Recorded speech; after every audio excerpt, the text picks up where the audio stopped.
In this video, we're going to introduce one of the scary topics of calculus, and that's implicit differentiation. And I just call it scary because if you ask someone about implicit differentiation, they'll probably say, oh, that's not fun. But it's not too hard. There's really one thing you have to remember to do every time you do implicit differentiation. All right, so now we know what an implicit function is. It's just when kind of x and y are mixed together on one side. All right, so now, even though these aren't functions, we might still be interested in how the function is changing at a specific point. So imagine just I had like an implicit function that looks like this. Right? This could be like a roller coaster, and we want to know how is my function changing at that top of the loop-de-loop or something. So even though it's not a function, it's still important to know how it's changing. We're also going to introduce this new notation for the derivative. You might have already seen it before, but kind of formally introduce it in this video. All right, the derivative is the slope, and the slope is a change in y over change in x. So this little d is representing change. All right, sometimes there's a delta, which is kind of the Greek d gets used for change. All right, but this is the change in y over the change in x, which is exactly what the derivative is. So dy dx is just another way of writing like y prime or g prime of x. It's just another way to write the derivative. All right, so here's the important thing with implicit differentiation. We're taking the derivative with respect to x. So x is kind of the input. All right, it's going to behave normally like it always does with all of our derivatives. But the y, there's a different, it's like a representation of this whole function thing. All right, so you can almost think about y of being in parentheses as its whole own function. So every single time we take the derivative of a term with a y, we're going to have to do the chain rule. And this will make more sense when we do an example. I always know that that's the only really extra step you have with implicit differentiation, is remembering when you take the derivative of y, you get an extra y at the end. All right, so we're going to find dy dx for this expression. All right, so how do I take the derivative of y squared? Well, I know the power rule. The derivative of y squared is going to be 2y. But I took the derivative of an expression with a y, so I took the derivative of the 2 part. Then I move in and I multiply that by the derivative of y, which is dy dx.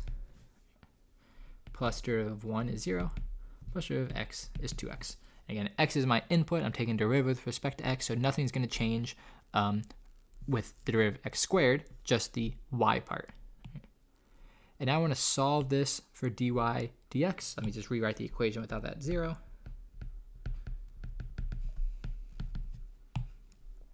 I want dy dx by itself, so I need to get rid of this 2y. So I'm just going to divide both sides by 2y.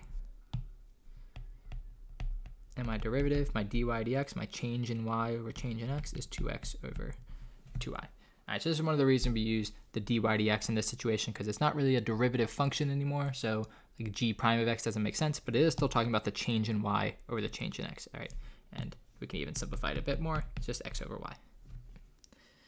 All right, so in class we can kind of look at how this relates to the graph. All right, we're not going to be expected to graph implicit functions ourselves, but doing implicit differentiation is something you're expected to do.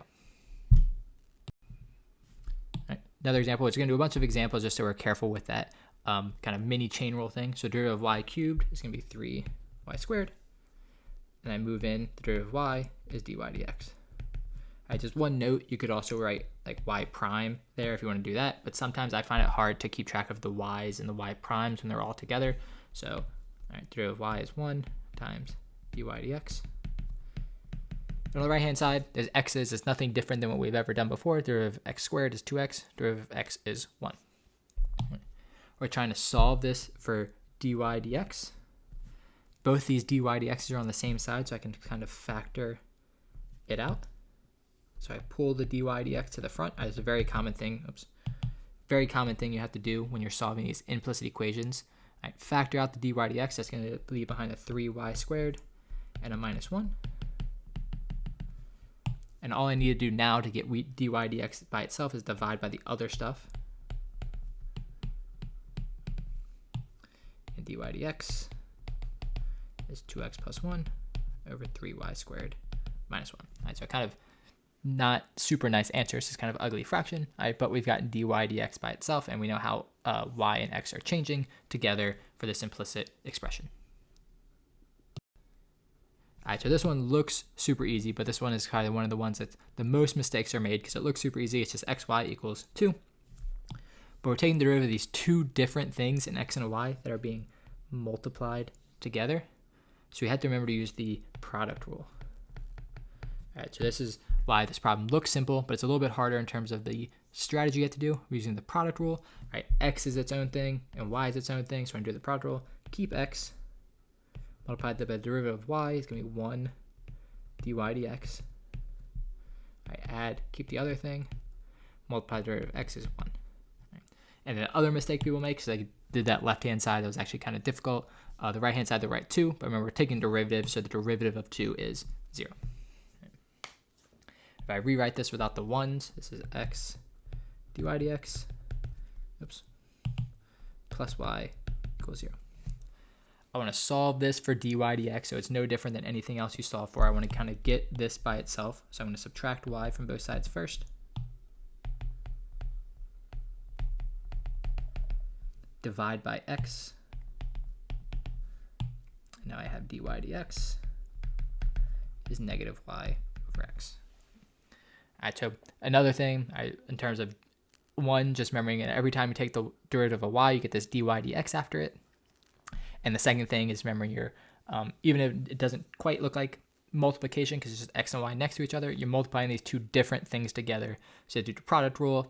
If it was x over y, you have to do quotient rule. Just things to be careful with. All right, I'll do one more before you try one on your own. Again, you can pause the video now and try this one on your own. All right, but I'm going to walk through this one the whole way. All right, so we start off derivative of y cubed, 3y squared, just using our power rule. But again, every time we take the derivative of a term with a y, we're going to get dy dx after. Right, this is just an x, so we're just going to have normal 3x squared. All right, minus 3 times the derivative of xy. We just saw the derivative of xy. We have to do the product rule for it. It ends up being x dy dx plus y. That's not something I expect you to memorize, but just for the length of the video, if you look at the last slide, xy, the derivative turned into that, and that equals 0. All right, another thing to be careful with is negative 3 just hangs out because it's a constant multiple, so it's going to end up distributing into both parts of the derivative. So let's write out this again.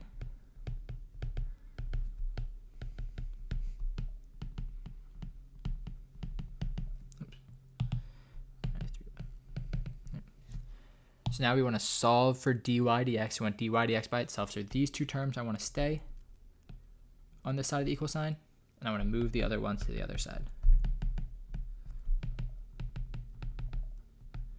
Right, so now my equation is 3y squared dy dx. And from here, you should be comfortable solving for an expression for something, but again, we're going through it. The reason you get all that stuff out is because now both these terms have a dy dx, so I can factor it out. That's 3y squared minus 3x left over. And then I divide. I'm running out of room, but you're dividing by the stuff that's not dy dx.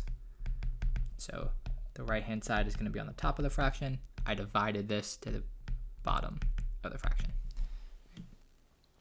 And you could actually pull out all these 3's, cancel all these 3's, and just get y minus x squared over y squared minus x. And that is your dy dx for this implicit expression. Okay, the most important things are just knowing things like every time I take the derivative of this y, I get a dy dx after. Here we saw in the last example, we take the derivative of xy and do the product rule for the x and the y. All right, here's one for you to try on your own. All right, find dy dx of x squared plus y squared equals 25. All right, I'll show you the answer in 3, 2, 1. And the answer you should get is dy dx is negative x over y. One small mistake I know people make a lot is this part here. They forget to take the derivative of the right-hand side because it's just a number. You just tend to write down the number. And when you're taking derivatives of everything, that's why it turns into 0. And then, again, the derivative of the y has that dy dx after it. And so every time you take the derivative of y, multiply by y prime or dy dx. I use dy dx the whole video just because I don't like having y. If I had something like this, it's kind of hard to keep track of the y's and the y primes. That's why I like to use the dy dx. But you can also use y prime if you want. I get all of those terms to one side, then factor it out, and then finally you can get the dy dx as your solution.